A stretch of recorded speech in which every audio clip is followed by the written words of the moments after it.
Hello, welcome to my channel. My name is Nisha और आज की वीडियो में हम बात करने वाले बहुत ही खूबसूरत से बुक है। ये है वाबी साबी, तो विजडम इन इम्परफेक्शन। ये एक जापानीज कंसेप्ट के बारे में बात करती है और इसके ऑथर है नोबु सुजुकी। बहुत सिंपल लैंग्वेज में इस बुक को लिखा गया है और इस बुक का जो कंटेंट है वो मैं आई कैन टेल यू कि बहुत खूबसूरती से और सिंप्लीफाइड तरीके से लिखा गया है। इसमें पिक्चर्स और इलिस्ट्रेशंस बहुत सारी हैं और इस तरह की बुक मुझे बहुत पसंद है। But this is not about the aesthetics. इस बुक का जो कंटेंट है वो भी बहुत वैल्यूएबल है एंड मैं इस बुक को 5 स्टार्स देना चाहूँगी। आई वुड हाईली रिकमेंड कि आप सबको ये बुक ज़रूर रीड करनी चाहिए और ना सिर्फ रीड करनी चाहिए, इस बुक का जो कंटेंट है उसको हमें अपनी लाइफ में इम्प्लीमेंट भी करना चाहिए।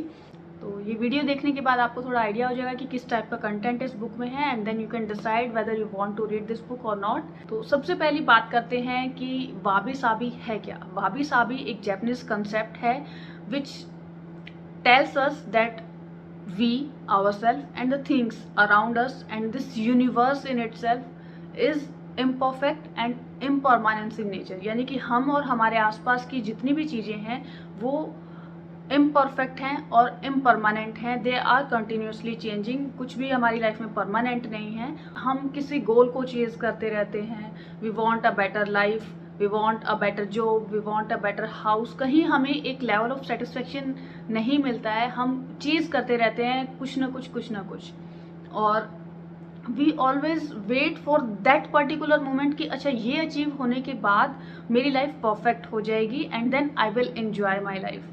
और वो स्टेज कभी आती नहीं है। तो वाबी साबी हमें सिखाती है कि हम आज लाइफ में जहाँ भी हैं, जैसे भी हैं, हमारे पास जो कुछ भी है उसके साथ आपको कैसे खुश रहना है, कैसे सेटिस्फाइड रहना है। इट डजेंट मीन कि आप अपनी लाइफ में इम्प्रूवमेंट या ग्रोथ की तरफ ना जाएं।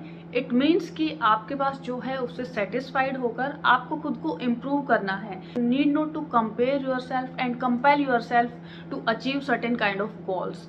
तो ये जो बुक है, इस बुक का कंटेंट जो है उसे ऑथर ने 3 पार्ट्स में डिवाइड करके लिखा है। पहले पार्ट में वो बताते हैं कि वाबी साबी की फिलोसफी क्या है, इसका बैकग्राउंड क्या है, इसका प्रेजेंट सिनेरियो में क्या मीनिंग है।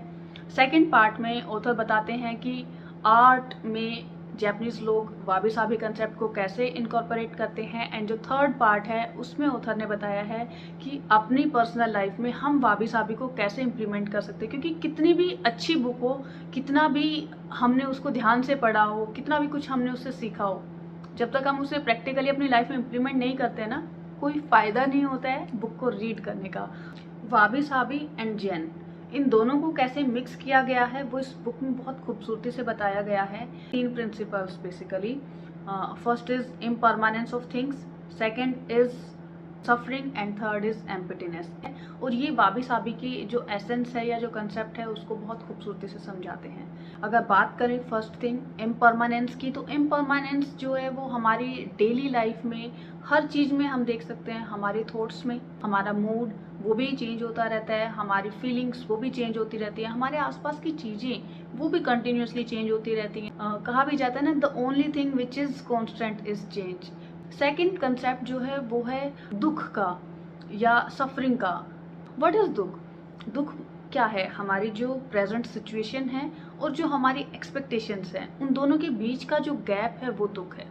हम मतलब रियलिटी में हम यहाँ हैं और हमारी एक्सपेक्टेशंस यहाँ हैं, तो ये जो बीच का गैप है this is suffering, this is दुख।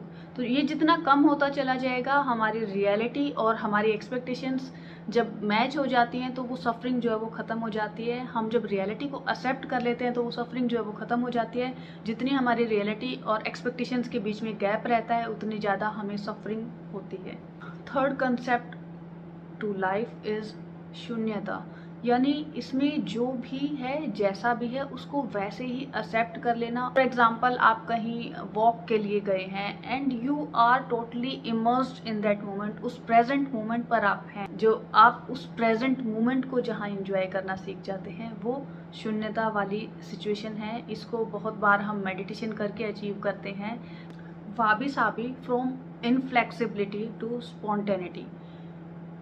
इस कंसेप्ट को थोड़ा एग्जाम्पल्स की हेल्प से समझते हैं। पहला एग्जाम्पल है, इट्स अबाउट मटेरियलिस्टिक थिंग्स या वेल्थ के लिए आप कह सकते हैं। सपोज आपने आज कोई कार परचेज की है, आपको बहुत पसंद है वो कार, अब उस पर कहीं छोटा सा स्क्रैच लग जाता है, कोई डेंट लग जाता है, तो आपको बहुत दुख होता है एंड यू वांट कि ये एज इट इज़ नई की नई बनी रहे।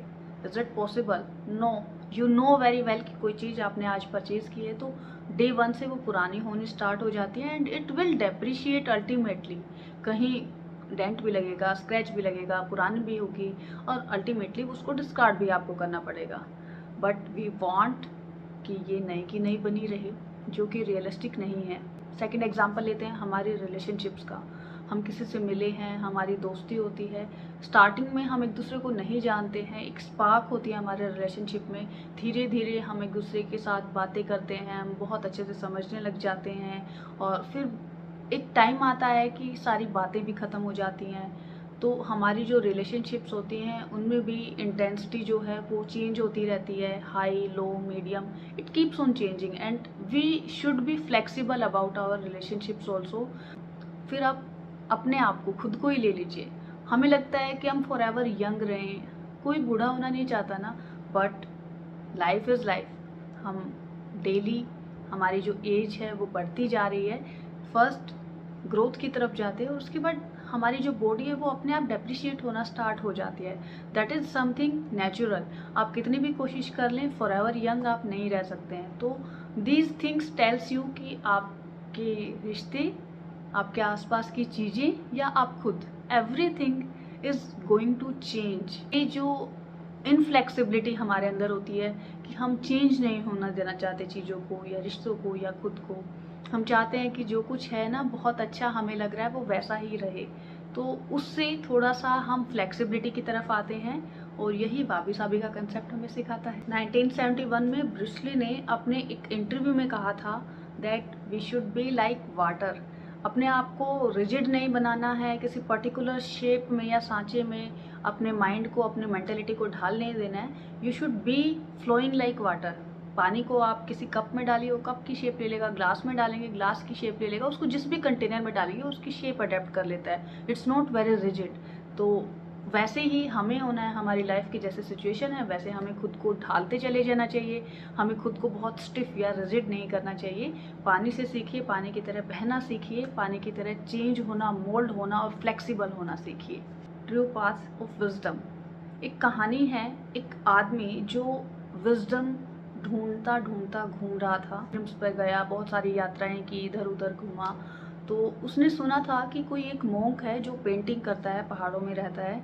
वो जब ऐसे इधर उधर जा रहा था अपना विजडम का रास्ता ढूंढते हुए, तो वो उस मॉन्क को देखता है और उसे याद आता है कि हाँ ये वही मॉन्क है जिसके बारे में मैंने सुना हुआ था, जो पेंटिंग करता रहता है। तो उस मॉन्क के पास जाता है, उसे लगता है कि आज तो मुझे विजडम का रास्ता मिल ही जाएगा, आज तो मुझे पता चल ही जाएगा कि कैसे विजडम अचीव करते हैं। वो जाता है वहाँ पर, उनसे पूछता है कि sir could you please tell me कि विजडम का क्या रास्ता है, कैसे मैं विजडम अचीव कर सकता हूँ। और जैसे ही वो मॉन्क उसे बताने लगता है, उससे पहले ही वो खुद बोलता है हाँ मुझे पता है कि मुझे इसके लिए और ज़्यादा मेहनत करनी पड़ेगी, और ज़्यादा कोशिश करनी पड़ेगी, और ज़्यादा यात्राएं करनी पड़ेंगी, और ज़्यादा दान करना पड़ेगा। इस तरह से वो बोलना स्टार्ट कर देता है।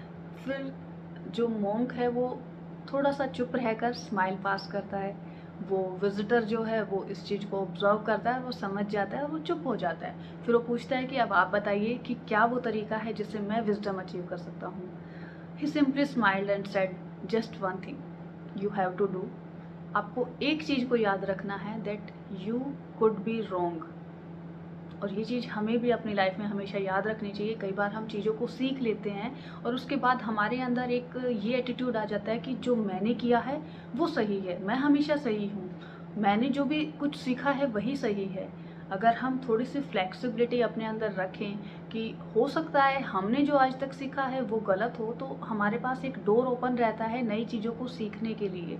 जब हम इतने रिजिड हो जाते हैं कि हमें लगता है जो मैंने सीख लिया वो सब कुछ है, जो मुझे आता है वही सब कुछ है और वही सही है, तो हम नई चीज़ों को सीखने के लिए अपना डोर क्लोज कर लेते हैं। तो खुद को कुछ सिखाना है तो उसके लिए थोड़ा सा फ्लेक्सिबल होना होगा और थोड़ा सा इस चीज़ को एक्सेप्ट करना हमें सीखना होगा that we can do mistakes, we could be wrong. और इससे हम अपने आप को ना सिर्फ फ्लेक्सिबिलिटी देते हैं बल्कि हम खुद को थोड़ा सा लीनियंसी भी देते हैं कि ठीक है, it's okay, we can make mistake, we are not perfect beings, और यही वाबी साबी का कंसेप्ट है कि हम परफेक्ट नहीं हैं, हमसे गलतियां भी हो सकती हैं and there is no harm in accepting our mistakes. Wabi sabi concept of beauty, अगर ब्यूटी की बात करें तो वाबी साबी का जो कंसेप्ट है वो वेस्टर्न कंसेप्ट से बिल्कुल डिफरेंट है, बिल्कुल अलग है। वेस्टर्न वर्ल्ड में या यूँ कहीं चाइना में भी अगर आप जाते हैं तो वहाँ पर अगर फॉर एग्जाम्पल एक कप की हेल्प लेते हैं, एक कप को बहुत ब्यूटीफुल कप माना जाता है जब वो बिल्कुल परफेक्ट शेप में है, उसको बहुत डेलिकेट तरीके से डेकोरेट किया गया है, कुछ स्पेशल उसमें आर्ट इनकॉर्पोरेट की गई है, तो वो उतना ही महंगा होगा जितनी यूनिफॉर्म उसकी शेप होगी, जितना यूनिफॉर्म उसका डिज़ाइन या पैटर्न होगा तो उसको उतना ही महंगा बताया जाएगा।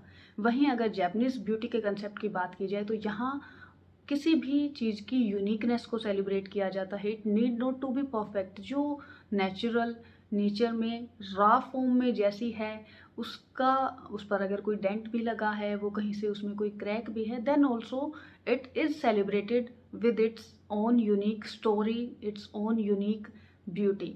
और ब्यूटी की बात करें तो जैपनीज वाबी साबी कंसेप्ट जो है इसके अंदर ब्यूटी को it is not considered as opposite of ugliness but it is the togetherness of beauty और अगलीनेस, और you can say it is naturalness है। कोई चीज़ नेचुरली जैसी भी है वो खूबसूरत है। वाबी साबी की ही एक आर्ट है किंतुस्की, जैपनीज आर्ट।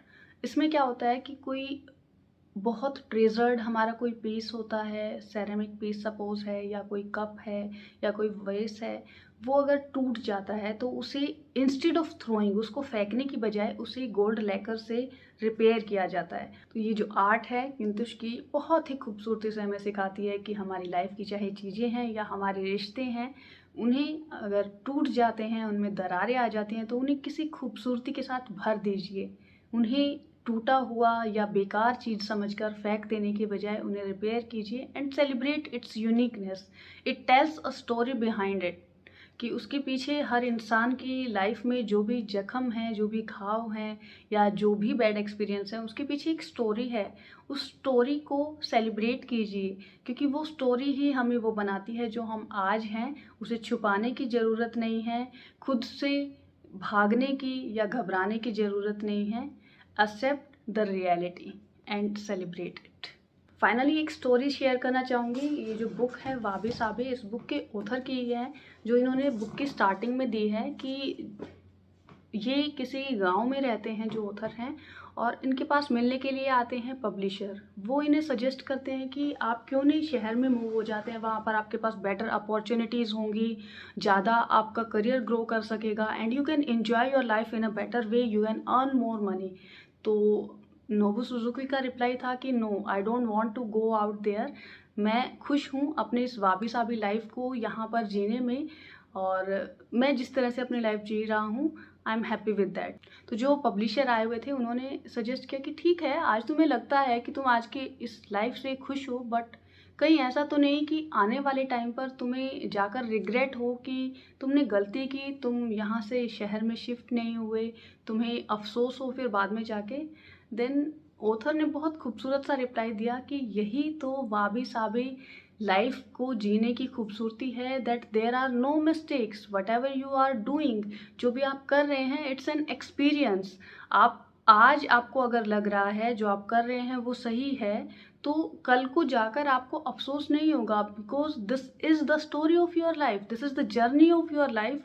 इसके बाद मुझे अफसोस हो and I feel bad about it, ये वाबी साबी का कंसेप्ट है ही नहीं। वाबी साबी का कंसेप्ट ही ये है कि इम्परफेक्शन को, अपनी मिस्टेक्स को, अपनी लाइफ की स्टोरी को जैसी है वैसे एक्सेप्ट करें। तो वाबी साबी का जो कंसेप्ट है वो आपको एक बहुत ही शांत और स्टेबल लाइफ जीना सिखाता है and this is something which is going to change your life if you implement in your life.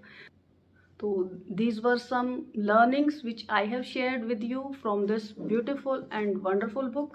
I recommend you all to read this book and learn certain lessons from this book. This is a pearl of wisdom. I'd say you must read this book. That's it for today's video. We'll meet in next video. Till then, bye bye. Keep reading, keep learning.